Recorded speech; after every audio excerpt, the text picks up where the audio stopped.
Guys, well, I will give the explanation I gave earlier. First of all, something died in the MMOBuff studios earlier, so we've had to reconfigure all of our equipment in about an hour on new equipment. Studios don't like that very much. This is a cobbled together setup, hence why you've only got me on one side, but that will have to live for the moment. But we should have everyone else as well. First thing I just want to say, and we'll cut YouTube in somewhere else, is many thanks to Salim, Tony, and the others who are actually not all in the right places on the audio, but we'll deal on the visual, but we'll deal with that with post-processing. I am now Tony. We're being lots of people, but we shall fix that one for post-production. So, I think the thing to do really is to really jump straight into things. Firstly, thank you everyone for bearing with us massively. Many people lurking in the channel, thank you very much for your time, your effort, and your attentions. But we have show notes, and more importantly, we have people to do a show with. So let's get the show thing on the road, shall we, after all of that. We're going to make one more little very small adjustment because I seem to be sitting off the edge of my screen. There we go. Oh, you read my mind. I was about to ask you why you're... Well. I'm trying to shift just a little bit. I thought something was going to come up in the background. Yeah, me too. Like you're doing like or something. Monster or something. It's probably a tentacle coming up in the background, knowing my luck at the moment. Oh, Cthulhu loves you, Mizpah. Cthulhu loves you. That's my problem. But people aren't really too interested in that line of events. Let's move on to why we're here, shall we? Because it's not just the Mizpah and Pseudo show, you'll be pleased to know. We have others with us. Tony, say hello for the 16th time. Hello. How's everyone doing? We see responses, so we seem to be doing well. As well as Tony, we have Salim. Oh, wait, I'm not Salim this time. I'm Tony. Turn it. Hi, everybody. And we have Ben with us as well. Hey, guys. So, guys, you have the people you really want to be talking to, and we have stuff to talk about, so let's jump straight into it. Tony, let's start with yourself, shall we? Not everyone, of course, is going to know who you are and what you do, although I'm sure there's many here that are very well up to speed with the Kickstarter and with Pantheon Rise of the Fallen. But why don't you give us a quick intro into, well, really what you're doing and some of the roles of some of the others? Sure, I'm Tony Garcia. I'm the lead content designer. And primarily I was brought on board, though, to handle most of the fiction. It's kind of my specialty, what I've done on other projects with other companies. So the entire setting is all out of this head. So, and that's what right now, that's what I'm primarily focused on. So any kind of lore, that's what I do. So make sure to get your lore thinking caps on for when we interact a little later. Time allowing, of course, after the very slow start at our end. But it's not just Tony, we have Salim with us. Hi, everybody. I'm the director of development. I oversee pretty much everything that's going in, design-wise. But mainly I've been focusing on class designs and system design, some preliminary system design stuff. Lots of stuff to dig into there. And there's yet another disembodied voice going to enter from stage left. Ben. Say hello. Yes, hi. Hi, guys. Sorry, I'm just looking at the activate Windows screen there. Yes. Yeah, good to be here. Hi, guys. Yeah, as you know, we just had to build this one a minute ago. We didn't get around to activating it. Not yet. So, folks, let's start at the very beginning. We've got a bunch of people in chat. You guys have a great Kickstarter going on.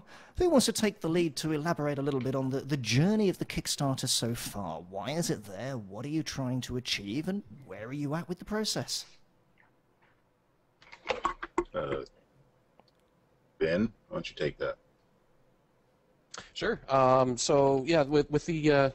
obviously, with the Kickstarter, we were aiming to get $800,000 by Saturday, the 22nd. So we're on our last week now. So we're doing our final pushes. We want to get out to as many people as we possibly can. You know, keep on pushing the word out. and interacting with the community as much as we can, and still reaching out even further, trying to find more community members. Just from the past experiences throughout the Kickstarter, we really noticed that there is a lot of interest in this game. People want to see this game built, so we're really quite excited about that. So post Kickstarter, we're going to continue our crowdfunding options. We're also looking into some other funding options that are coming around. So it's all looking really good. We'd still like to try and hit that $800,000 by Saturday, but we'll see if we can get there. Yeah, it's often the way with a Kickstarter project. You kind of get that initial surge, then the lull, then the big sort of ramp up at the end. And a lot of people sit on the fence and going, well, I'm gonna join in if Bob's joined in, and sort of everyone waits for someone to sort of make that first move. So I'd like to try a quick experiment to the channel. If you've backed the Kickstarter, can you just put a yes in the chat just for a moment, and we'll see what that looks like. And in a moment, we'll try the other question. If you haven't, or if you're thinking of it, put something in there as well. So while we wait for that response, perhaps, Tony, you could tell us a little of the game's setting. Again, aimed at those perhaps who might not be fully up to speed on everything happening on Terminus. Sure. I mean, one of the things that really drew me to this was we wanted something like that was still traditional fantasy and something a little bit more exciting and diverse. So what we ended up coming up with was Terminus, which is a world that was once lifeless, and now it's just a patchwork of all these other worlds, and those worlds can be planar or mortal. They're all just patched together on this one world, and they're all kind of trapped there. And not only do you get the civilizations that were brought there, but you get their portions of their pantheons. So now the pantheons are there, stuck with the civilizations. They all need to try and live together right there. And that happened like 300 years ago. So when the player enters the world, it's going to be 300 years past. So all these things could have happened with all these gods and civilizations just trying to get along. So that's basically the setting. One of the interesting things there is we're already walking into a world potentially with 300 years of history. Is that history going to be there for us to explore, find, discover? Is it going to have to be unearthed, or is it just going to be known and presented? One thing we want with this is we want a world that's just, it's of extreme exploration. So we want you to discover. I'm building a lot of depth into the lore and a lot of mystery, because I think you need a lot of mystery to really drive you out there. And I don't want NPCs. All of us agree, we don't want NPCs trying to tell you the history of the place. We want you to go out there and walk around and you find something, and you learn. The community learns more about the history, and they actually, if they're into that, they share that, and everybody gets a piece of the puzzle, but together they can form the whole picture. So that's what we want in our world. We want there just to be a bunch of puzzle pieces out in the world, and the community go out there and find them and find that history. You mean we're not going to get people walking around with yellow question marks above their head with pictures of what they're going to give us? I don't think so. No, we don't want a lot of that. No. Yeah, we don't want a bunch of text, a big block of text taking up your screen. I think there's a few of us that may appreciate that going forwards.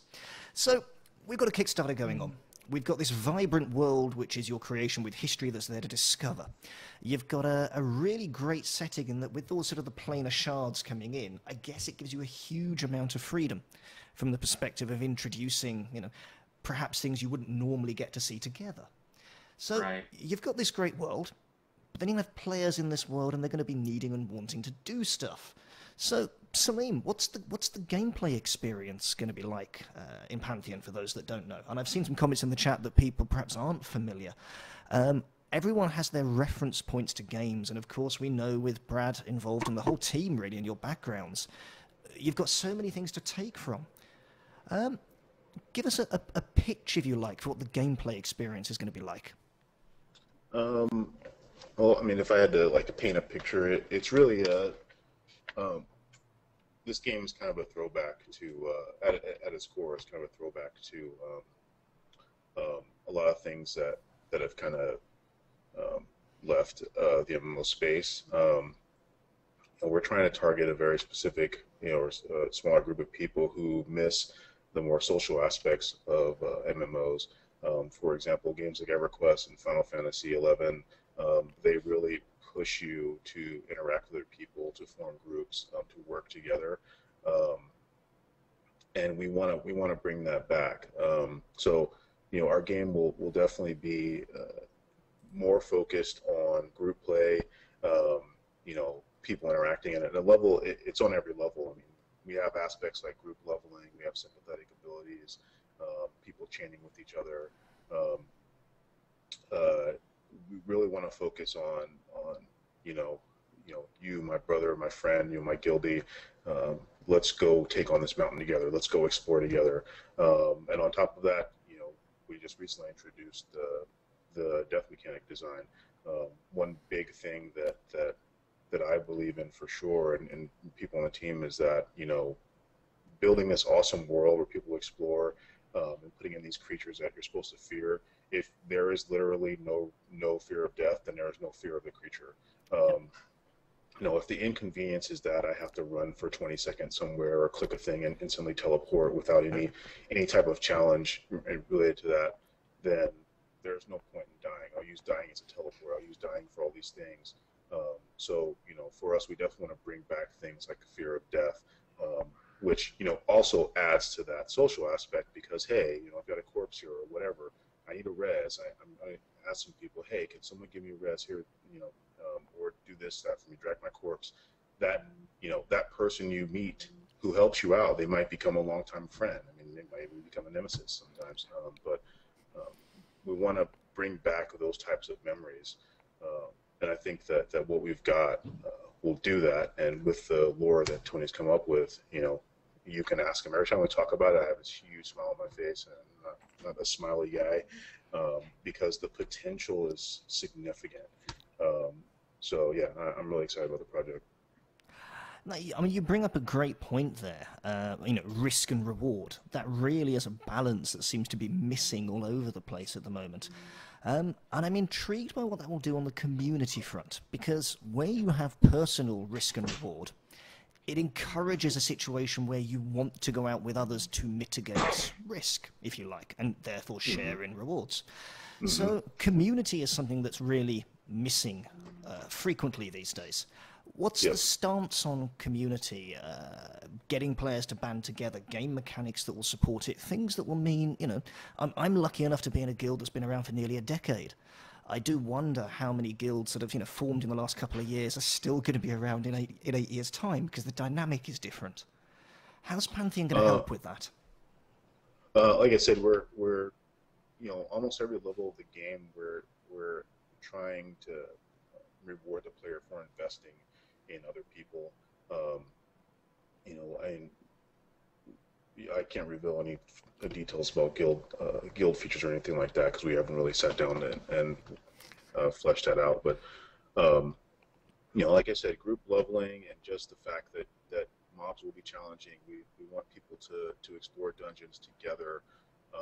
You won't see people soloing and just not interacting with each other. While we want to contemporize this game, we know that there's some functionality and stuff that definitely needs to be in. But there are certain things that we're looking at that we feel are important to social aspects, like global auction houses. They kind of remove that player-to-player interaction. They remove that whole bargaining aspect of things that was present in games like EverQuest, where you go to East Commons Tunnel and you would haggle with people. People would shout out auctions. So there are people who will view that as archaic. But when you stop and think about the experience, when you stop and think about just the level of interactivity there, it's huge. It's not archaic. It's kind of the core of the notion of being social. Really, it's just the focus on grouping, the focus on guilds getting together, focus on raiding. Brad mentioned it in a previous interview, that our raid size would be upwards of 30. I'm telling you right now that unless there is some sort of technical limitation. We don't plan on really limiting grade sizes. We want to bring back that notion of you don't defeat Smaug with 30 people. You just can't do that. It's not possible, right? If you want to take on a dragon, you're going to need to bring some people to take on a dragon. Are you thinking sort of 72-person raids, or are you actually thinking beyond that number? Well, I mean, we'll have to leave that as kind of an organic thing and see what happens. I mean, that's how EverQuest worked. Yeah. I mean, it was bring what you can. Obviously we want to avoid people just zerging because that's the thing to do. But like I said, players' behavior, we don't want to have to manage behavior. We want people to get together, and we want to offer them these great challenges that will have them working out strategies. Okay. We don't want to have to put in a system or an encounter that's like, you have to do it this way. We want to throw something in there and have people figure out how to do it. This guild may do it this way, this guild may do it this way. Out of curiosity, that kind of as I jump in, but who wants to go? I can wait. Go. I was just going to say that kind of social interaction is it's not just in terms of the game design itself. I mean, it's throughout the entire process. Like right now, we're building our new website, which in itself is an entire community portal. Through that website, you can connect with your friends. You can start building your guilds and then building your various groups and whatnot. You can start interacting. You can start sharing some experiences, some photos, some videos. It's just all about the interaction. So it's not just the game that we're trying to do this with. We're trying to do this with the entire community as promotion of social interaction. Okay. Talking of interaction, we've got a ton of people asking questions already in the chat, and we'll get to those in a moment. But one thing I'd just like to have a quick walkthrough, perhaps a little bit on the lore side, a little bit in terms of key class mechanics or ideas side as well, are the classes. Because if you actually read through the classes and the archetypes that we have on the Kickstarter, they're a little different to normal. There's some sort of, tried and trusted friends in there. But I can't remember the last time I saw a dual-wielding wizard, for example, or other things of that nature, and they intrigue me greatly. If you've seen Lord of the Rings, you've seen a dual-wielding wizard for sure. But, absolutely. Only a little. but I haven't had the chance to play him, so that's. So perhaps we could do a quick step through of the classes, and while we do that, I'm going to throw another question out to the channel. If there's anyone out there who hasn't yet funded the Kickstarter, or is either a no or is on the fence and doesn't yet know, let us know, because I'd be intrigued. But we start with, Pseudo, pick a class. Oh geez, I have to go with Rogue. I'm gonna hide my head. No surprise there. My very first character in an MMO that actually was not a MUD was a Rogue. So same for me. The Rogue, with pretty much any of the classes, we approached it from a standpoint of there's going to be a tried and true thing. There's going to be a particular way people think or want to play a class, right? So with our Rogue, we gave people the EverQuest D / Final Fantasy 11 Thief Rogue character. For anyone who doesn't know, all our classes have kind of these two play styles associated with them. They're effectively subclasses. And with the Rogue, we have one side is the assassin, who's pretty. He's more of a physical plane type of rogue. He stalks in the shadows. He backstabs. He does all these cool things that rogues can do.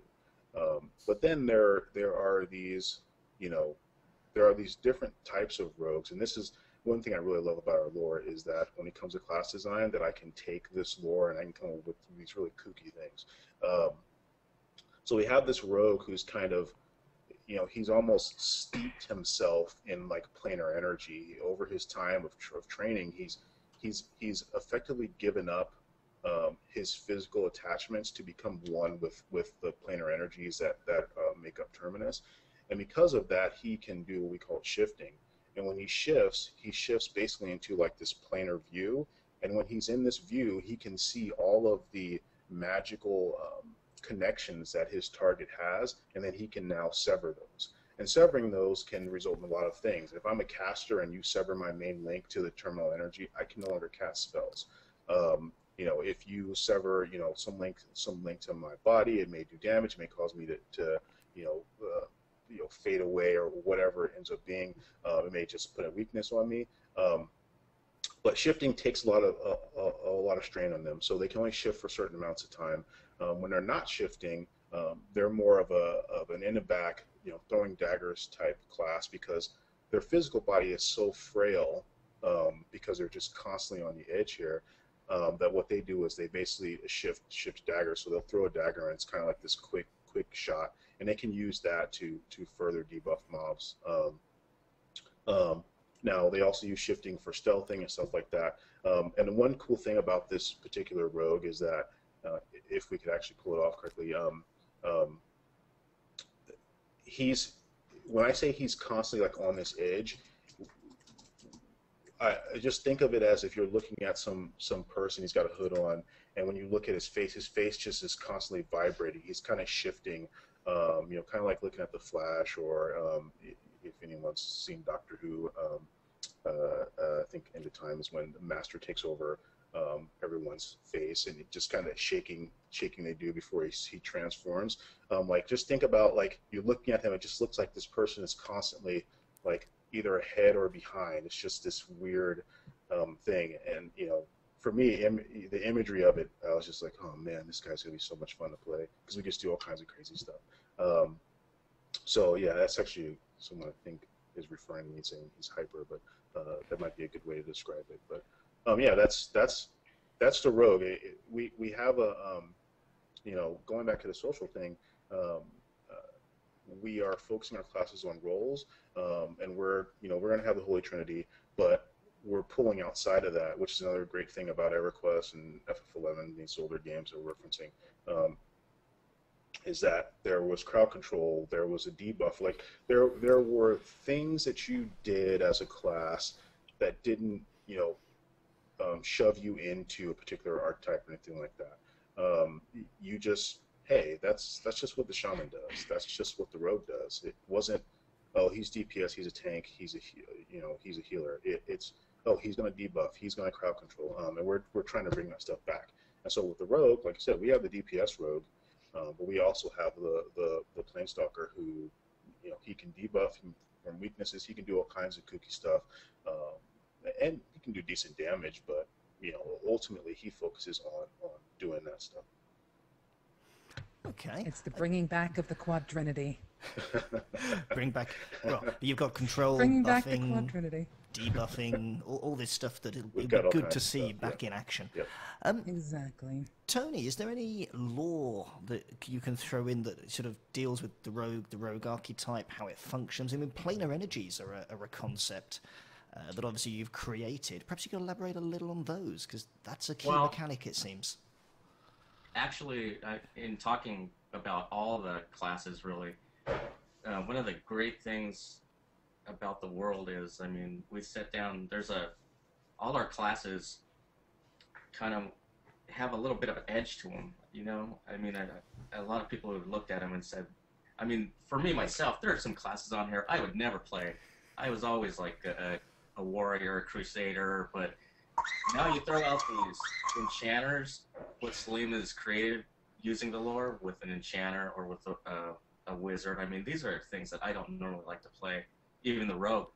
And now I see every class that he's using with the lore and what he's come up with. They've been like really exciting.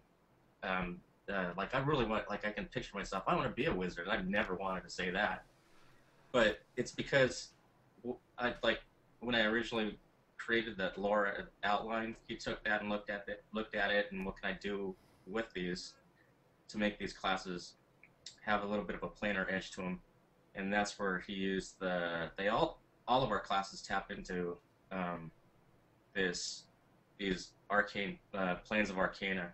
So there's probably about 6 of them, and it's kind of like a palette, and each of the classes interacts with that magical palette in different ways. and that really gives them that little edge that they all get. That makes them a little bit grittier than they normally would be in a high fantasy game. So are we suggesting then that by nature of your archetype that dictates which palette of planar magic you can tap into, or is it a choice the player makes in terms of deities and who they align with? The deities are separate. The deities are like they can create, so you can have a line of spells out of different, based on different pantheons. But even the deities themselves, everything in the world actually pulls from this arcane palette. So a deity, like if you had like Thor or whatever, he's pulling from this arcane palette to create his spells. So you're not gonna, the pantheons are not, and usually in a MMO, a fantasy MMO, your powers come directly from your god. But here the gods are pulling from, the gods pull to create stuff to give their followers. But the origin of all the power comes from these 6 to 8 arcane planes. And which is, you know, and the gods are a totally different thing I can get into later, but that's really, everybody's at the mercy of these, and over time the classes have sprung up because it's just how they learn to interact with those different planes. Okay, well, we'll go into gods a little later because that's something I'd like to explore, but let's do another class first. Pseudo, it's pick a class time. I love how I get to make all the class decisions. Okay, well, besides the rogue, the very next thing that I ended up playing was a range caster. So I'm going to go with a wizard. Okay, well, and wizard is another example of us kind of pushing the envelope a little bit as far as just, you know, the standard thought. So, you know, our wizard once again has 2 different sides to him, and both sides are really exciting for me. But so it's a core wizard. You know, he taps into, you know, arcana and you know nukes the heck out of you, right? Well. Is this before or after he goes insane? Well, that's what I'm getting into. When I was thinking about this, I was just thinking about, you know, our world. Just think about the world, right? It's just got all these different planes that crash, all this energy. So I'm just like, well, if someone's gonna tap into this, like, you'd have to be extremely, like, you'd have to be a god in general to not just have some sort of negative to this. Like, I mean, how can you contain this? So our wizards, you know, once again, it's an example of a person who's given themselves over to this power because they want to be powerful. And so one aspect of the wizard is called the frenzy, and the frenzy is, you know, he's just, imagine like he's a guy. He's, you know, he's got these robes on. He's just, you know, kind of walking around. He's got a staff, and he's just casting spells and stuff. But every time he casts a spell, like, his body starts to shake, and there's like these arcs of energy that are you know coalescing down on the ground and stuff like that. And then eventually he just flips out. Like, there's just, his body turns into just pure chaos energy. And you know, the group he's with, there's these tendrils connecting, these magical tendrils that are like synced to him, and it's almost like they're channeling energy into him, and he's just destroying stuff. Like, he's floating in the sky, and he's just raining down pain on things. You know, and then after a while, he just kind of drops to the ground. He's just kind of dazed. He doesn't know what's going on. You know, that is, in my mind, like an awesome scene, and that's what happens. This guy, every time he casts a spell, his sanity, he's kind of a sanity meter. His sanity dips closer and closer and closer to insanity. As this meter gets closer and closer to insanity, his spells become more and more powerful. When he dips over into insanity, he basically just becomes this juggernaut of magic, and he's just wielding magic like crazy. But the thing is that how powerful he is linked to his group. Because when this happens, he basically starts to siphon mana from his group. So the more mana that's available, the more powerful each spell he's casting becomes.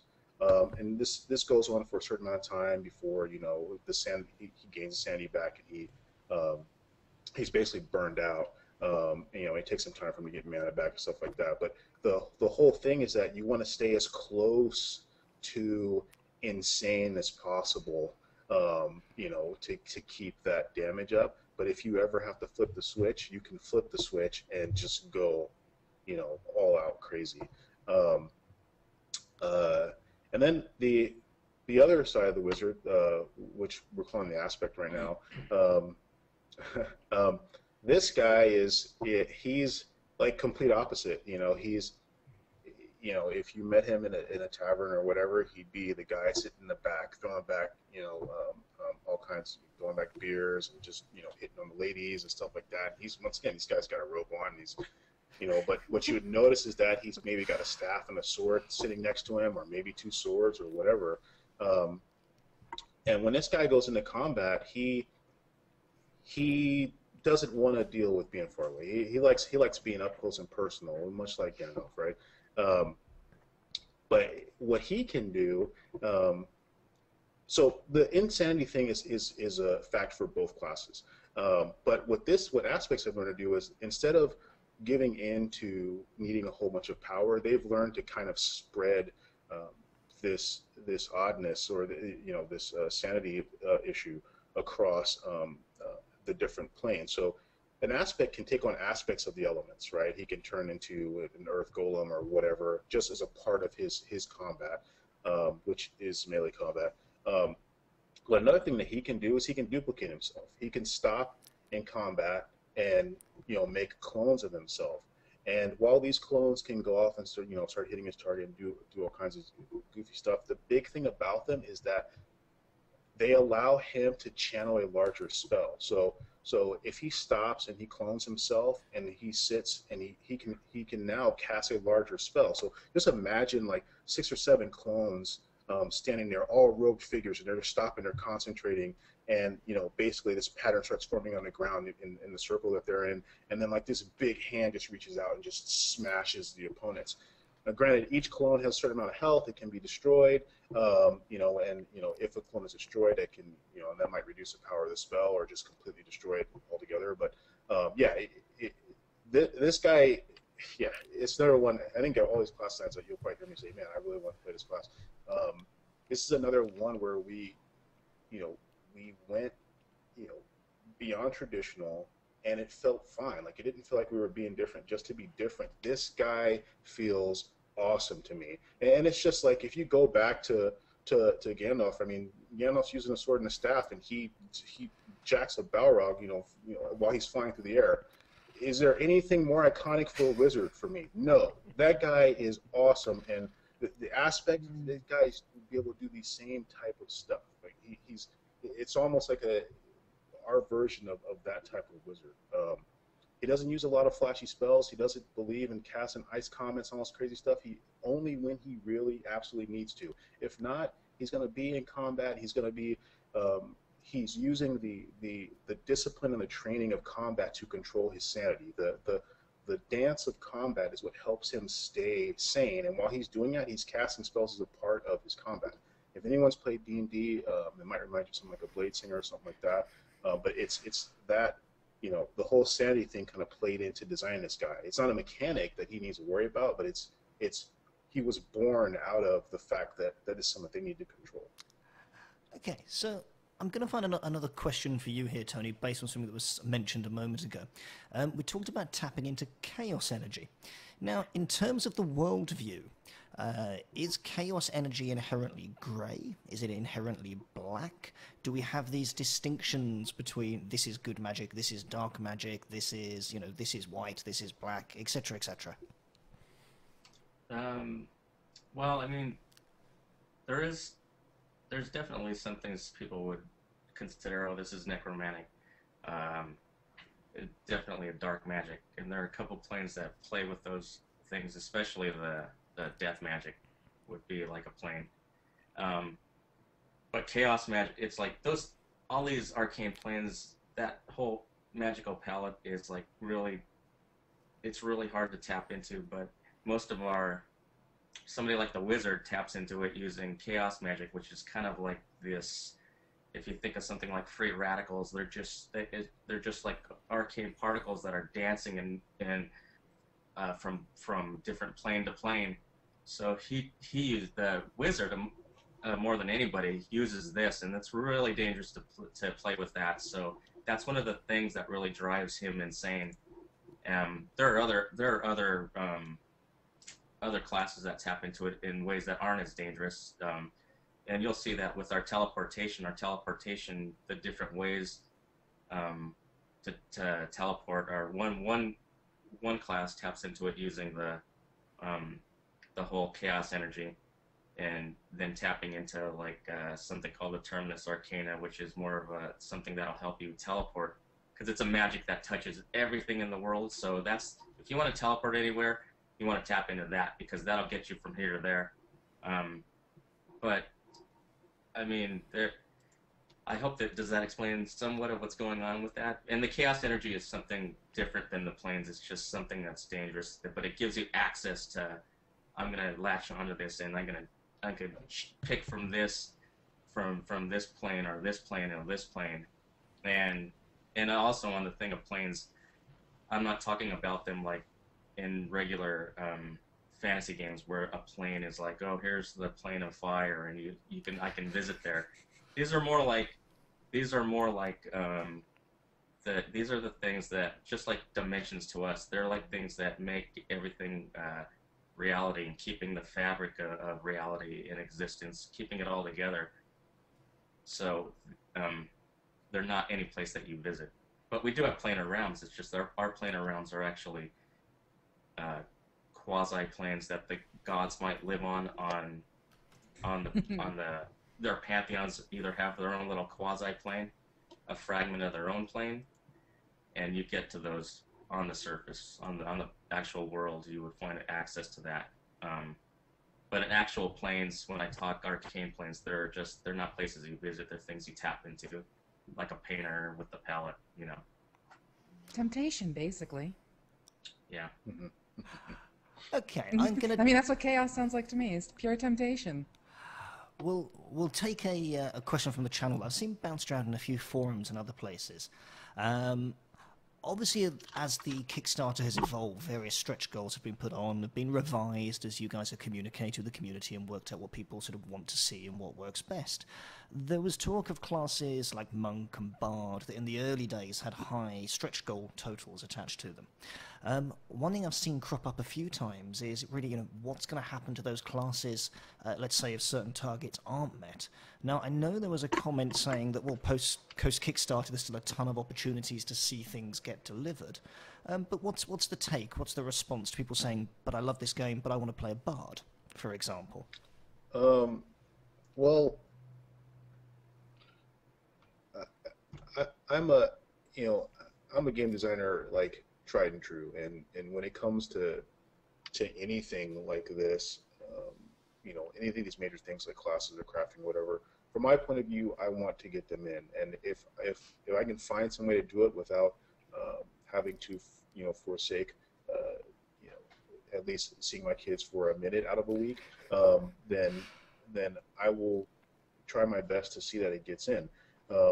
It's just resources, right? So while those things are stretch goals, and obviously whether the Kickstarter gets funded or not, we're doing a post-Kickstarter fund and things like that, and that would continue to push us closer to those goals. I can't say that they wouldn't happen. I can't say that we wouldn't. If development goes well, especially with the engine we're using, there's a good chance of that. If development goes well, then maybe we find time. Oh crap! We got a whole lot of time for another class. This will work in well. Things. We won't screw up our balance much, if at all. So let's see what class we want to do next. Maybe we'll go to the community and say, hey guys, we have time for a class. Here's a list of classes we want to put in. Let's find out which one is the most popular. I would say those people that don't think of it as it just won't happen. just think of it as, this is the money that we would like to see, so that we can make sure that this class gets put in correctly, and that we're not, we're not rushing it out or anything like that. But eventually it will get in. We will have a monk eventually. We will have bards eventually, because we as a team think that those are the classes that, when you think about Pantheon as a whole, will make the game, make it a full game. Whether those classes are part of some expansion or just post-launch release, if we can't get them in before then, that's all that needs to be determined. But in general, the classes that we have listed, the races that we have listed, those are the races that when we got together, we put on a whiteboard and said, this is what we want to get into our game. Now, the unfortunate reality is we now have to put price tags on these, because we're only 10 people. And we'll do what we can, but we want to make sure we do it right. Fair answer, I think, and hopefully that'll allay some fears that a few people seem to have. Let's go back to the classes. Pseudo, let's have another one. It's okay, because he can pick on me all he wants. Because the real thing is, he can't make up by his mind what he wants to play. This is true. I guess it's a when good I started out, we did the rogue, and then we moved on to the wizard. Now, here's the thing. Like I said before, chaos is a complete and utter temptation to me. Playing on the dark side is right up my alley. I like me my villains. I like me my evil. However, the Dark Knight seems interesting for a completely different reason. So tell us about the Dark Knight. Let's see. This guy. Well, I actually can't speak super crazy about this one, because it's actually designed by one of our other designers who's not here right now. You must know some secrets. And this was early. This guy, man, I'm sorry. He's way more passionate about it than me, because he really loved putting this design in. But this guy's our standard. He's going to be a tank, and he'll be. Let me see. So we got one side of it that's the standard Dark Knight. Think Shadow Knight from EverQuest. But then the other side we put in. I think he was going for kind of a necromantic side to this guy. Man, yeah, I'm really sorry. I can't be as passionate about this one, because I wasn't as involved in this particular design as Lenny was. Vampire tank, maybe, to quote one of the chat listeners. Yeah, it's maybe. I feel really bad. It's clothed in secrecy. It's not come out of the shadows yet. It's yes, he's sitting in a but it's man, yeah, I'm sorry. This is actually a class that I should be really excited about. But like I said, when we started the Kickstarter out, there was a lot of stuff going on, and he kind of threw this design at me, and I thought it was awesome. So when he presented it to me, but yeah, there's definitely a necromantic side to it. Not saying that that's a necromancer for us, but he deals with cursing and things like that. Sorry. Man. No problem. That's your controller, right? Yes. A little bit of the quadrinity is found within the Dark Knight. Clearly, that was the wrong. Go ahead. Sorry. Go. Sorry, I was going to try and save you from the exploration of the class and go. Well, we'll pick a different one, because I can give a little Tony. background lore-wise. Okay. Yes. There you go. For somebody like the Dark Knight, there's this one Arcana, the Meraxian Arcana, and it's a dark death plane, I guess is what you would call it. It's actually it would be like a flip side to life, and this thing once corrupted the entire universe, and then it was contained, but now it forms one of the planes, and so nobody should be even playing with this plane whatsoever. I mean, you got to be totally out of your mind to even play with it. It's pretty much like even dabbling in it. It's pretty much forbidden in just about any civilization on Terminus. But these guys these guys discovered a long time ago this there used to be these Meraxian knights, and some of their stuff was still sitting in the world in ruins that were there before the planar collisions that brought all the other worlds there. So eventually some of these people found how to tap into this. So it's kind of like this, there's kind of like this secret brotherhood that rose up that kept training more people in these dark arts, and that's where we ended up getting our Dark Knights from, because they're using these ancient disciplines and rituals to get into this forbidden plane of arcana, and that's where they get that kind of dark side from. They're pretty much consumed by it. I mean, we also have another race that ties closely into that same Meraxian arcana, but that's kind of the background of that. And there goes my wife. That's kind of background, if it helps a little bit, about the Dark Knight. You can see why if they walked into some place, you probably would see they'd be that grim guy who doesn't smile, like me, kind of. And it's the hat. But, confirmed, Tony's Meraxian. Yes. Once again, I apologize, guys. This one was really designed. I would think with so much going on, that's why you guys work as a team. And I think that's probably why I think the focus for group play on this particular MMO is so exciting to me.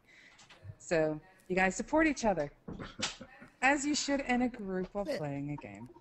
Let's just dip into something you touched on there, if we can, Tony. And you talked about the sort of the factions saying, no, this is forbidden, or certain civilizations. So that leads me to sort of factions, worldviews, interrelationships between them. How would you typify the interactions between civilizations and factions on Terminus? Is it a case of, hey, these guys like me, these guys don't, but really it's just about giving me access to stuff and conversations with people? Or is the interrelationship between groups, whatever we want to call them, going to end up being really critical to how, my story in the world plays out? We don't want a world where everything you're capable of going everywhere and you're capable of aligning with everyone. Sure, everybody can group together as a group, but the minute you go into it, it's like I'm going to group together with somebody in my party is a Revenant, which is the undead race. I'm not going to go into a little settlement that's all about, like I'm not going to walk into a city called Archway with a Revenant in my party, because he's going to be toast the minute they're going to go after him, the guards. They're not going to let this undead thing just walk in. They've had a great war fighting these things. There's no way they're going to, they just want to get rid of it. So if you remember, like, that actually sets up something really interesting, which goes into cities also. The factions in cities kind of work together, because if we're knowing from our past as designers, we don't want to create cities that are just there to be ignored, and they take a lot of time to create, and that's the one thing we want to avoid, is to create things that are just going to be avoided. But one thing we really liked in the past was something like Freeport, where I can't walk everywhere in Freeport, but the city was kind of designed where you could sneak around it if you wanted to, and that's what we kind of want. If you're the Revenant going into our and there's something there, there's going to be ways to get through a place. It may not be consistent across the board. Like, it may be like a Freeport, I'm going to sneak through the sewers underground to get to this place. Or it may be I need to find some illusion spell that'll help me get through this place. Anything like that. But we don't want you to... We want you to... just like we want to tell a story and without a lot of exposition through all this text, it's the same thing with factions. I mean, they're part of the story. You're going to feel that story, because, like a Revenant, I'm not going to walk up to an Archway merchant and say, "Hail, what do you have for sale?" No, you're going to be killed. So that's part of that act. Stuff like that actually helps you tell the story also, right? What's coming after me, and how do things react when I've killed about 5,000 peaceful gnolls, and now all of a sudden they're after me. Why are they after me? I mean, obviously it's just we want to tell a story through your actions in the world, and you're building your own hero's novel, so your own story. So look who you're look who you're siding with, and don't expect everybody in your party is free to follow you because you're welcome somewhere. Got to be a little bit smart, right? So does that mean we'll see the return of things like the betrayal quests? Something I used to particularly like. Well, there definitely has to be stuff like that somewhere. We have to take all that into account. Most of that stuff we're still talking about, because we definitely are really keen on getting a really good faction system that doesn't get too unwieldy, where it's like, well, these guys hate me. How do they even hate me? We don't want you to get lost in somebody coming after you, and we don't want you to end up stuck aligning with something that you weren't even sure about. Now you're at a dead end. So we definitely want you to be able to make choices in the world and not reach any dead ends somewhere, right? Okay. I think what I'd like to do is take a brief hiatus from the classes. We'll come back to them time allowing, because there's lots more there to dig into. We've already gathered up a few questions from various people and places. Perhaps a few more tough ones in there, so we might like to throw a couple of those at you, if that's okay. Let me bring up my magic list. Okay. So, do you want to work your way through We're those? Making a challenging game, so we can take the challenging questions. Ooh, I like the sound of that. Challenging questions, greenlit. Off we go, Pseudo. Oh, I get to challenging questions. Okay. Well, the very first thing I want to pick up on is the fact that we're going to go with a question that was sent to us by email from Anthony. I know, and I've seen it in the chat as well, a lot of people are concerned that what happens to Pantheon Rise of the Fallen if Kickstarter falls through. But there's also the concern that with this past week, with Kickstarter being hacked, do you think that's actually going to have an impact on your campaign? Because you are being influenced by outside factors. So Anthony would like to know a little bit about what's going to happen and the future, really. Ben, you want to take that, or I can? It's up to you. Yeah, no, I can. I mean, we can't focus on the things that we don't have any control over, like the Kickstarter. It wasn't our Kickstarter that was hacked; it was the entire Kickstarter website. That's just something that we have no control over. There's nothing that we can do to change that fact. But you know, I can't tell you how many times we have been on the phone at night or during the day or any time of the day, weekend, weekdays, where we've come up with where somebody's had a new idea as to what we can do to keep pushing and working ways to get more funding, whether through Kickstarter or through private investors or what have you. It's constantly stuff that we're working on actively, and the entire team is involved in that. It's been a real, it's been enjoyable, but it's been a real learning experience for us as well. We present some ideas, sometimes they go over well, sometimes they don't. But we're getting more and more of a grasp as to what the crowdfunding people want to do. That being said, we also have a grasp as to what private investors want as well. So we're exploring all options and doing what we can constantly. And we don't intend on stopping. Okay. I mean, one truism is that developing a game, particularly an MMO, is neither a 5-minute nor a cheap experience. It's increasingly complex, big budget, lots of moving parts, and usually lots of people involved. You know, team of 10, not huge. Visionary Realms, I believe, has been crafted for the specific purpose of putting together Pantheon. Was the game pitched in ideas form to any other studios first? Were there any reactions saying, hey, yes, there's a market for this, or no, it's too niche? Or is the roll your own approach, if that's the right thing to call it, simply a reaction to the opportunities with crowdsourcing, crowdfunding, and keeping control? We went to Kickstarter first. Brad was really hardcore about going the Kickstarter route because all of us believe that, you know, by letting the you know, our customers, our potential customers, be a part of the process through, you know, either dollar or whatever, that'll make a far better experience. So we wanted to go that route first. Obviously, from the get-go, the goal was to get this game funded by some other outside means, but we really wanted to at least get things started through the crowdfunding, and get those people who were super interested, and want to put their money forward, give them the opportunity to engage us and help kind of steer the ship as much as is sensible, before we let someone else just come in and take control. Fair enough. Pseudo, while you're rummaging around and finding a couple more questions, I'm going to throw one more in to do with the Kickstarter and that link back to the website, because obviously you're creating a bit of a future portal and community there, and people can subscribe to be part of it at various levels.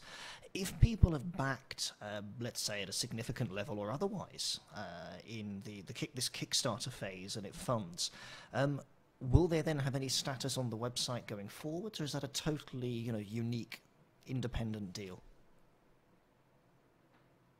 So you're saying if the Kickstarter does or does not fund, will they be transferred?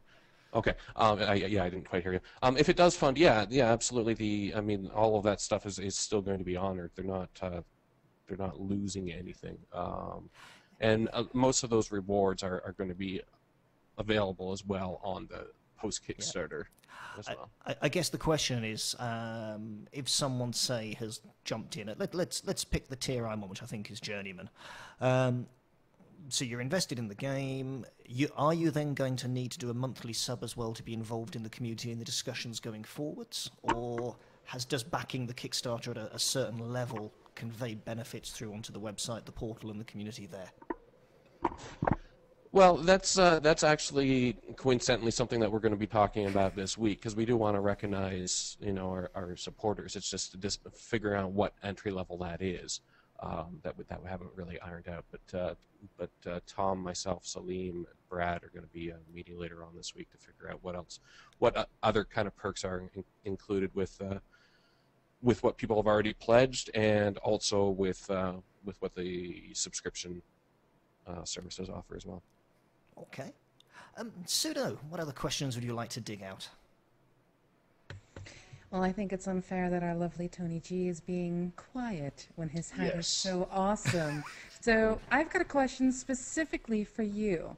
Now, this comes from Joshua Corey. He sent it to us through Twitter. He wants to know what part of the ideas/development has been the most standout wow factor so far in the creation of the game, something crazier/different than any of the other games that you yourself and your awesome hats worked on before. Well, I already kind of touched on the one thing, so I'm not going to repeat over the whole idea of a patchwork of world, because the world is actually pulling from, it's not like it's just, the world is pulling from different universes and different realities. One thing I like is I was a big D&D player when I was young, so one thing I loved just how you could get some of the modules they'd buy would be like totally out there, like Expedition to the Barrier Peaks for one, if anybody knows what that one is, which was basically an adventure inside a UFO. And they even had one, like, I forget where it was, something like, it was an adventure in Wonderland. I mean, we're still playing our high fantasy world, but we can introduce things that are just, can be way out there, and they're not just things that usually you would wait in a regular MMO. Like, a regular MMO is kind of like, the progression of it is usually always, oh, I'm going to ascend to more powerful places. Like, eventually I'll be fighting the gods on the plains, and then where do you go from there? We want more, we can introduce anything at any time and make it a part of the world itself, not even just something where it's like, I'm going to this other plane. These actually become part of the world and interact with everything else in the world. I think I love that more than anything about this world, because I could take a piece of, not that I'm going to do it, but I can take a piece of this Earth and throw it in our world. But if I did, we would do something to it where it would be kind of like it would still adhere to the high planar high fantasy, so it doesn't upset what the whole theme of the world is. But you could probably see something and say, I swear that kind of looks like that overgrown building right there. Kind of looks like the Empire State Building or something. But you know, we can play with it enough to where we can introduce just all these really great things into the world that normally you couldn't do in a traditional high fantasy world. So the ability to take the ideas that you're generating, filter them through a prism, and bring out parts that most people would never see, to create immense and massive immersive worlds where 1 second you're in an area of the world where you're affected by one planar, and the next couple steps over you're getting hit by something else. You're basically the world development itself, the universe. Right. Well, Right. it's that, you know, there was, you know, really quick, I just wanted to say, on top of that, one of the things I also loved was this aspect of, it's called Pantheon for a reason, because there are a lot of pantheons that you'll see that pretty much every pantheon kind of has its own story. I mean, even the humans came into the world with 3 pantheons, and one of those pantheons was nearly lost. But those 3 pantheons combined because they need followers to survive. So it's like take 3 religions in our world, bring those gods to life into reality, and at some point they decided, let's combine and make one religion, and so we could survive on this world. And that's kind of what happened to the humans. So I think it's fun to play with the religion because not everybody reacts the same. I mean, the ogre race, their religions, their gods panicked and fought against each other. And in this world, as a god loses followers, they descend to a god king status where they have a lot of power, but they're a bit more mortal now. And you'll see that, like the Durantaye that everybody keeps saying, he used to be a human god, but now he lost a lot of followers, and he doesn't even want to join what they've done, which he sees as blasphemy, like all you guys uniting into some new religion. I don't want a part of that. And he's a god king in the world that people can actually fight. And it's the same with the ogres. All their gods now control different clans inside the world, and that's their kind of story. But I love the aspect of playing with the pantheons and what happened to them over time. So one idea that springs out to me there, a little similar to something I think in one of Terry Pratchett's books, I think possibly Small Gods, where your number of worshippers affected the deity and what it could do. Will we literally see over the course of the game, or the potential over the course of the game, to see that sort of waxing and waning of power and influence between elements? We've been talking about that. We haven't gotten to the point where we finalized anything like that, but I think that is also a very interesting fact.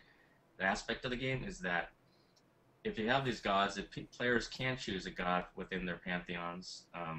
So we could monitor how many people are favoring what god.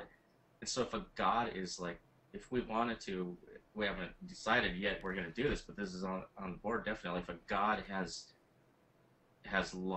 it just doesn't have a lot of followers. A lot of players are not following this god. We can make that god fall to god king status, and then all of a sudden he's like in the world somewhere, and it's like you can have free reign, or there's like a new place in the world where he's hiding out or something like that. But he's somebody now that you can interact with almost on a toe-to-toe basis, where I could go and he could become like a raid target if you wanted to, or something like that. But it's nice that we can actually look at the world and say, hey, nobody's following this guy. This guy's a horrible god. Let's just make him a god king and throw him into the world. I straight away am now thinking of how something like the diplomacy system from Vanguard could be extended into managing gods and worshippers and everything else. But that could be quite fun. Let's do one question from the chat that I saw, which I think we know the answer to, but it's obviously not everyone does, so it's good for people to hear it.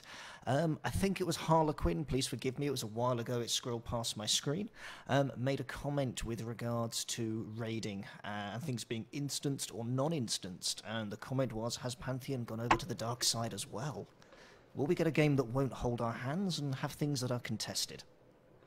Our game is, probably 99% contested.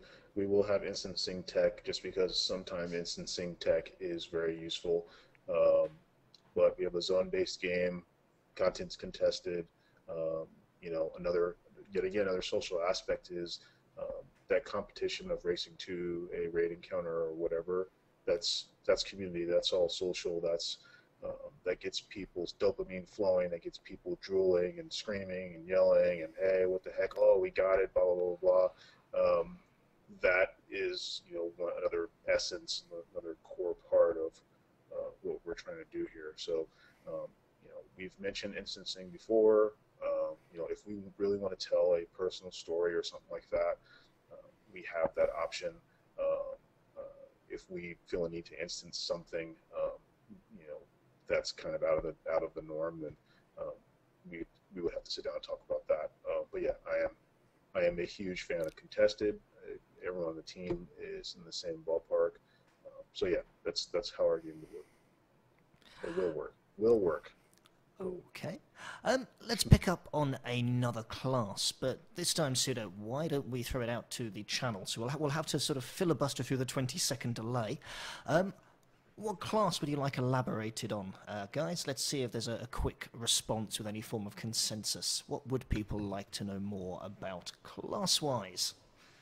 So we'll wait and see what pops up. But Tony, earlier while we're waiting for that, you mentioned going into the gods a little bit more. Is there anything specific you had in mind when you made that statement?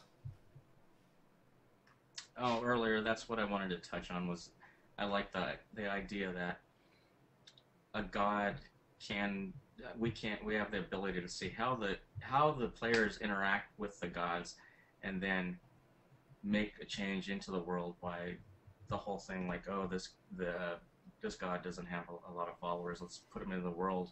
And that'd be pretty funny for the few people who are his followers still, because that's maybe an actual advantage to them, because they may actually have access to some really unique rewards. It's something that we got to balance out, though, see, because once he becomes part of the world, then it's like he could become a target, but he's also, to some people, he's somebody that can provide them with probably unique rewards. So we like that kind of like dynamic in the world, and then also we're not afraid to throw in unique rewards that everybody's not going to get. All the content is not, our world is not everybody's going to get everything. But everybody's going to have a really good experience, and they're going to have their own rewards that they're going to, I earned this doing this, but everybody's going to have something special about themselves that makes them unique. And even the Pantheons they're part of that whole customization of themselves, who I follow and what I get from them. But I do, most of all, I love the idea that we could track how the players are interacting with the gods, and then make an impact in the world, a dynamic impact to allow for unique situations. Okay, now looking at the channel, and I'll need a bit of guidance on timings from you guys here, because obviously all of our timings have altered a little bit with the false start and technology today. But I see two things popping up all the time. I see Enchanter mentioned. And I see Mystery Pet class mentioned, and I'm sure that's probably the one that's on... Shaman mentioned quite a bit as well. Okay, also Shaman. What would you say to me if I said Mystery Pet class, question mark? I would say that while I would love to go into the details, we're going to save it for, I think we're, Wednesday, Ben? Wednesday or Thursday it's going up? Do we get a small teaser? Yeah, it's on Wednesday. I can,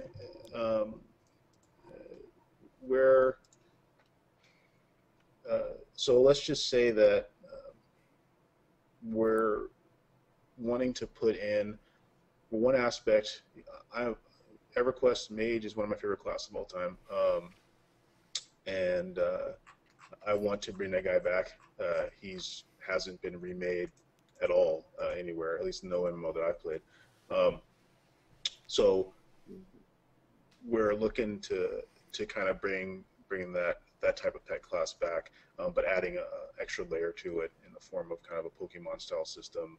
You know, got to catch them all, got to get them, train them, things like that. You know, making a very, very cool, very involved pet class. And there's a reason that Pokemon is worth $24 billion, because people like me can't stop playing it because of those aspects. And the other side, what I've been thinking is, and you know, something I still haven't talked to Tony about, but once again, playing into the planar side of things is a guy who, a class that can kind of build like this cool Titan, and the Titan has like these kind of planar hearts, and you can like mix and match them on the Titan, and you can even climb into the Titan and play as the Titan. But that's it. You know, we have one pet class who's a master of many, and then we have another guy who just has this homunculus. He just has this construct that he's made, and he can manipulate, you know, the type of energy and stuff that it can channel and it can use by basically enhancing these kind of planar hearts or planar gems or whatever, you know, imbuing them with different magic, whatever, and sliding them into the creature and bring it to life. You know, and if you want to climb into it, you know, or meld with it or whatever, it becomes a kind of a stationary thing. But it kind of, you know, if anyone played Rift, there was a power suit called the Glitter Boy, and it had this huge railgun. And when it would shoot the railgun, it would these anchors would shoot into the ground because the railgun was so powerful. The Glitter Boy would, you know, literally be blown away. So when I think about this Titan, it's literally that, like you're controlling it, but it's a stationary thing when you're in it. It's almost like a stationary turret, magical turret. I don't know, people thinking that we're putting much technology in there, but so that's kind of what I've been thinking. I'm going to flesh out more details tonight with the team, and we'll reveal more Wednesday. That my idea may be completely different when it's revealed. But that's just kind of what's been thought. There's some other ideas we have sitting in the background. But yeah, that's it. Fair enough. Another slightly random one then. A name I'm probably going to fail to pronounce horribly, so apologies to Tatsamaru, or yep, I think Tatsamaru. I can't pronounce it any better than that. Wants to know a little bit about the death penalty. Now, we know about risk-reward and the sort of the harshness of death and it being a real penalty. But he's asked it specifically, you know, will we have corpse runs? Will we have a body on the ground somewhere with stuff on it and a burning desire to get back to it? Yes, we just released a death penalty on the site, but yeah, you know, if you die, you know, we're gonna have you. You can be in a death state, and waiting for someone to rescue. The death state only lasts for a amount of time. You can release if you want and go back to your last bind point. Yes, there will be a notion of binding, but you'll be naked. There's nothing that will stay on you, and you'll need to get your corpse back. And you know, the same mechanics that have existed, in EverQuest, a lot of them will be returning. Corpse dragging, they also existed in Vanguard. Corpse dragging, you know, we were even talking about letting you give someone permission to loot your corpse for you and bring your items, or you know, somehow facilitating that. But that's one of those risky things. You know, XP loss is significant. There's basically 3 ways you can get your corpse back. The first way is get a res. You know, depending on the level of the person casting the res, you will get a percentage of your XP back. You'll never get 100% of your experience back. If you get to your corpse and loot it, if you want to loot your corpse, you will get a very small percentage of your XP back. A very small percentage of your XP back. It's kind of a consolation prize to you actually getting your corpse. So ultimately, you probably will still see people leaving one item on their corpse, waiting for a res. The corpse has a res timer. If it's not res within this amount of time, it cannot be res any longer. So yeah, you need to get a cleric or whoever to come over and res you. You know, how long the res timer is, you know, obviously nitty gritty needs to be worked out. But the third option is, because there's a Pantheon and you serve some sort of god, you can ask your god to help you. You can go to, you know, what will probably tantamount to like a place to pray, a shrine to pray. But gods are gods, right? They want something. So in order to get your stuff back, you'll have to give up experience to get your corpse back. But because gods are weird, they're not necessarily going to give you exactly what you asked for. They will give you your stuff back. They won't give you your corpse. So you lose your corpse and you lose your experience, but you get your stuff back. And on top of that, you gave experience to get that. So as a last ditch, like I cannot get help, or I got to log out and I don't leave my corpse there, you could ask your god for help. Not the most friendly way to do it, but that option is there. So yeah, death is, like I said before, death is very real. You don't want to die, but if you decide to take on that, that mob is 10 levels higher than you and your group, and you beat him, and everyone's like a sliver of health, or one guy dies from poison right afterwards or whatever, that's a memory that will stick with you, and it'll probably be a memory filled with smiles and just like, oh yes, we did it. Oh, what was the loot? Oh my God, we got this crazy thing that no one else has gotten. That all plays into that feeling. If you didn't care about death, then when you beat that guy, it really wouldn't matter that much. Well, the memory that's just stuck in my head is the fact that Semper42, apparently, as a cleric, is going to be pointing and laughing at anyone that asks for a res. So I've now remembered this name as someone not to group with in the future because of fear of death. So Semper, I'm sorry, you're out. Shall we have ourselves, time allowing, another class? I'm not certain time allows. Okay. We can squeeze one more in. That's fine. That's fine. I've got time. Okay. I'm assuming Tony is not. Excellent. Sure. We'll squeeze in one more then. Well, Pseudo, pick us a final class to explore. Well, considering how awesome this game sounds, and I'm utterly enchanted by it, let's go with Enchanter. Good call. Well, the Enchanter is another one of those classes where we really looked at EQ, which for me is, again, it kind of defines the crowd control class, and we stopped and considered the gameplay of the Enchanter. I mean, when I was playing with an Enchanter that knew their stuff and things were crazy, they were all over the place. They didn't care about doing damage. They didn't care about any of that stuff. I mean, they were charming mobs, sending them in, but they were keeping 10 mobs under control, individual, AE mezzing, individual mezz, AE stunning, just pure craziness. Having to time out their mezzes and things like that, having to yell at people who broke their mezzes. So we were thinking along those lines, and for me, it was like, hey, why don't we kind of split things up? Why don't we have kind of a master of the control aspect, the stunning and the mezzing and stuff like that, and then another guy who's kind of the charmer. So the core Enchanter, he's an Enchanter. All Enchanters can mezz, they can do these different things, they have access to those abilities. But when they go down, actually I forgot what the names of the two paths were. When they go down the pet path, what they can do, if anyone's played the game Overlord, sorry, the Phantasmist, if anyone's played the game Overlord, you're basically this evil guy who has a bunch of minions that you can send forward, or a little king story or anything like that. With the Phantasmist, you'll be able to basically AE mezz or AE charm, and you can have a lot of pets at your disposal, and you can send them forth because they are now your minions. The power of the minions is spread across a number that you have, but yeah, you can grab a group of mobs and just sit there. And we're also talking about letting you go to a top-down view when you're in this mode, if you want to, and just be a general and click points and send them to these spots to fight these different mobs and stuff like that. While you're sitting there, obviously you're vulnerable.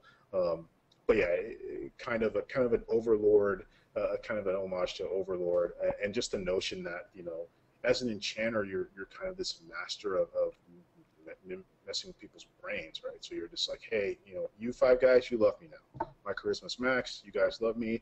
Now I want you to go over there and just stand there and drink soda, or go over there and fight that guy, or go over there and wave to people. So that's one aspect of it. And then the beguiler, this guy is cool because we took mezzing to kind of another level. So you can mezz a mob, you know, tapping into a planar energy. But what we did was, so I wanted to reward the guy who's a really good enchanter, right? The guy who's invested a lot and can handle a bunch of mobs. So this guy, the more mobs he has mezzed, the better he is. So basically what that translates into is every time you mezz a mob, there's a particular like chunk of energy related to that mob that you siphon as an enchanter to fill your own kind of mezz battery. So the more mobs you have sitting there, the more you're draining that over time, and the more the things on your abilities unlock. So maybe your single target mezz turns into an AE mezz or something like that, because you've got these extra batteries around you.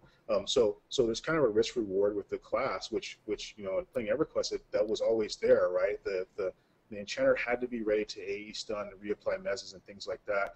But you know, there wasn't a reward for it. The reward here is that the more things that you keep that way, the more energy you have access to, and the more powerful you become, because you just have these things enthralled around you. But if one of those things break, or anything like that, you could die, right? And so you have to keep that balance. And one cool thing that you could do is you can overload the battery. So if I mezz a mob over here, I can effectively put I can light a fuse on that guy, and I can have him blow up because I'm channeling so much energy into him. If that mezz is broken or something earlier, it might blow up prematurely. It might cause damage to my group or whatever. But so there's a lot of kind of cool manipulation with the notion of mezzing that will keep you entertained. You know, when you're playing the game as a mezzer, at no point in this did I mention DPS or anything like that. Every aspect of it, you are controlling and manipulating and things like that, and that's all a game. And that is another role that is being played. Okay. Well, I must admit, I am all over that class. That's pretty much now made my mind up on what I'm going to be playing, because I just always like the, yes, I can juggle that extra one, and it's just a personal challenge, and it's great fun. Until it goes wrong. There's a lot of potential there to screw over your group, for sure. So a final question, and I guess the answer from all of you, possibly in pocket bite form, and I'm including you in this as well, Ben. So no hiding. Something you're excited about that you haven't really had as much opportunity to communicate as you would wish about the game. So you can obviously pick from anything at all, something you think people out there really need to know, and it's got you excited. And so, Ben, as we've heard the least from you from anyone, We get to put you on the spot. If he's still there. Oh, golly. I don't want to be boring and say everything, you know, but there's just so many layers. When I first heard about the project, I wrote Brad immediately, and I'm like, I have to be involved, just because I need to be, because it's just so exciting. And that's kind of the way it is. Every time Salim tells me of a new class, or Tony reveals some lore, I just get excited all over again. Vu sends over some screenshots, and I get all excited again. It's like, it's just a constant state of excitement. So picking one thing, golly, I don't know. I'm really digging the Crusader, though. I'm going to have a little bit of a tough decision whether I want to do dual shields or kind of go more of a paladin route. In any case, my dwarf Crusader is going to be back and in action. Oh man, the stamp of approval. Hells yeah. Beware those dwarf crusaders. Salim, I'm guessing you have something in the forefront of your mind you're waiting to share with us. Really, for me, it's I'm most excited about getting into population of the world, and dungeon development. I'm, with the notion of the different planes and stuff, and just the different environments, and Brad has mentioned climatization and stuff. There's just, I'm really excited to see how it comes together. It's just, there's just, mentally, it's hard for me to kind of put together a snapshot, visually that works, right? There's like 4 or 5 of them. Like, man, it could be any one of these, and I can't wait to see how it works. I can't wait for people to be jumping into dungeons and experiencing that old school dungeon crawl again. So yeah, that's it for me. It's just really just seeing the world start to grow and getting these things implemented, and seeing people just engage in our combat system. Okay. And Tony, you know what's coming. Yes. Well, I mean, normally I could say something like, factions definitely, and the way how we actually use cities, but one thing probably that most people don't know about this that really excites me is I've always been somebody who's really into my other projects. I'm really into the community. That's one thing that drew me into this project and the team. And I used to, on other projects, I used to love to interact with the community and kind of explore new ways to help them interact with the universe and let that interaction become, a lot closer than you normally would, especially people who love the lore. I mean, those people, how much text did they sift through to even get into it? But there should be some reward for it. So and I've always enjoyed reading how people interact on forums and seeing how solve all these mysteries. Anyways, I'm going off somewhere else. What I really wanted to say was I'm exploring ways to get the community involved with the game universe before even something like the beta launches. So it's kind of just barely started with some of the there have been some stories and ballads written by some of the community already. They interact with me, and I direct them on what they can do, and they can put it on their fan sites, or we post them ourselves. But they're people who are passionate about the game, and they want to contribute something, so I help them to direct them a little to contribute stuff, and then eventually we kind of are building some kind of universe, and it's not really fan fiction because it falls into canon because I'm using it for a game. So really, I'm interested in exploring how the community can become more part of the game, and I even want that to begin before the beta begins.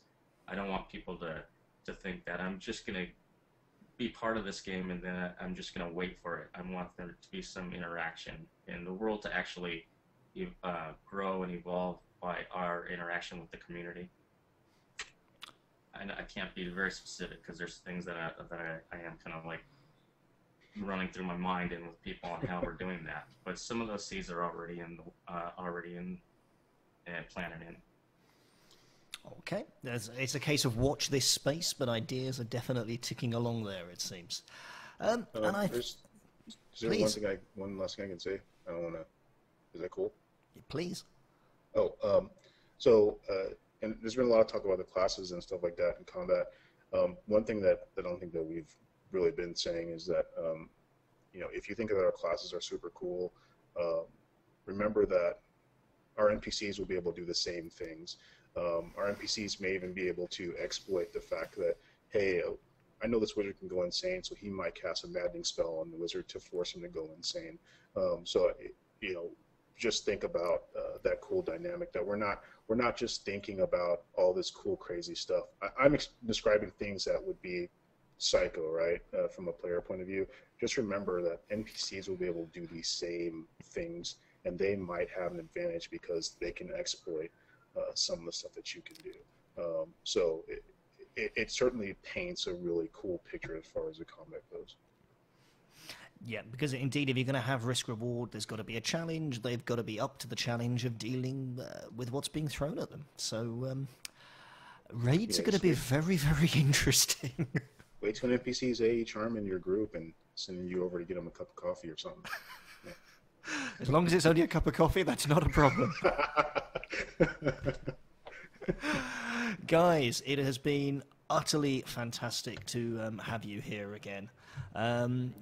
Tony, Ben, Salim, thank you very much. And thank you to all of you watching. Thank you for bearing with us with a few technical gremlins, but we managed to rebuild the technology on the fly and get ourselves going after all. Pseudo, is there anything you want to add? Just a couple things as we close off the show. First off, to the three of you, thank you so very much for being here. It is always exciting to hear the little tidbits, and I just keep getting more and more excited the more I hear about this, especially the focus you put on community. That is like my cup of tea.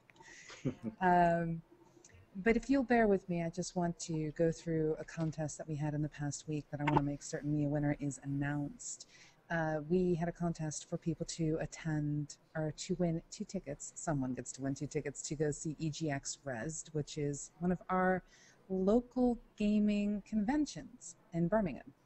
And I wanted to announce the winner, who is Brandon Bowers, also known as the Zombinator, who will be contacted through Twitter. And I will send a direct message after a whole bunch of stuff, because I'm still at the office. I still have to somehow get home. We'll work on that in a moment. Oh, yeah, I'll get home. It'll be okay. But on top of that, I just want to also thank everyone for sending their questions in. What I'm going to do is I'm going to make certain that all the questions that we have not asked, I'm going to gently and kindly push it over to them so that, you know, they can take a look at it. Like Ben can decide, well, all these questions are coming in. Great.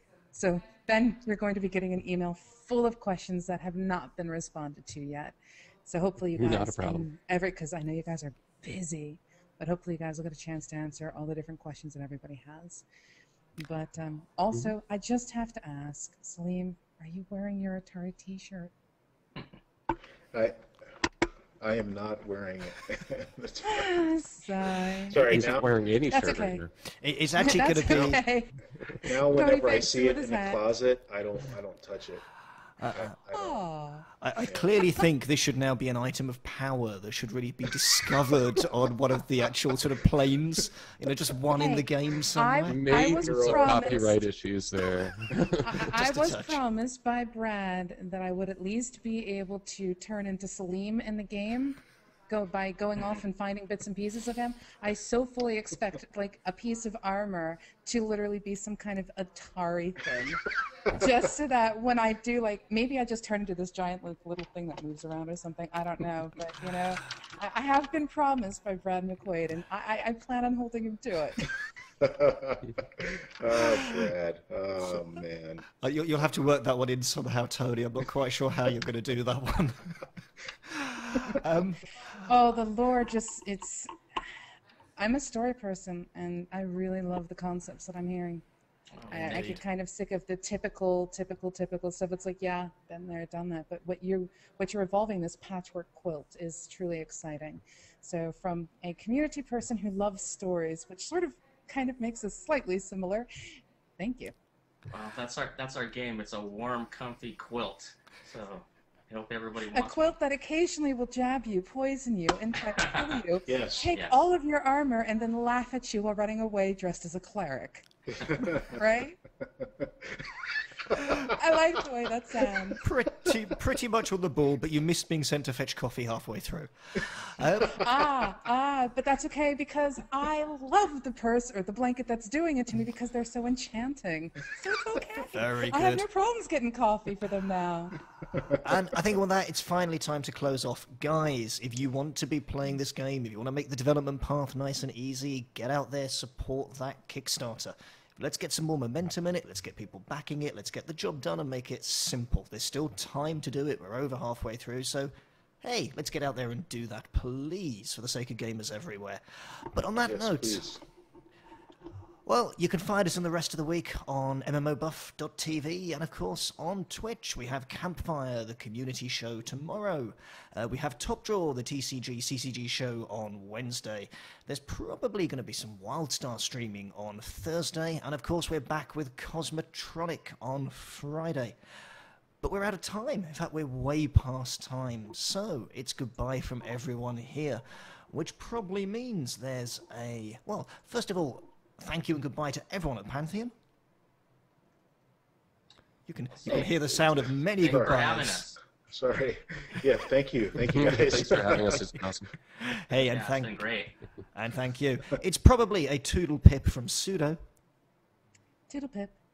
And of course, this is Mizpah, signing out while we wait for the 20-second delay to do its things. Thank you, guys. Hope you enjoy. Hope to see you again soon. Have fun, and goodbye. Hey everyone, Pseudo here. Thanks for watching the quick bite from episode 19's MMOBuff podcast, where we were visited by Salim Grant, Tony Garcia, and Benjamin de la Durantaye from Pantheon Rise of the Fallen. If you enjoyed watching, please click like and share it with others. If you have any other questions you want us to tackle or comments you want us to share, please do so below. Not only do we read them all, but I enjoy engaging in discourse with our viewers. Remember to subscribe. Toodle pip.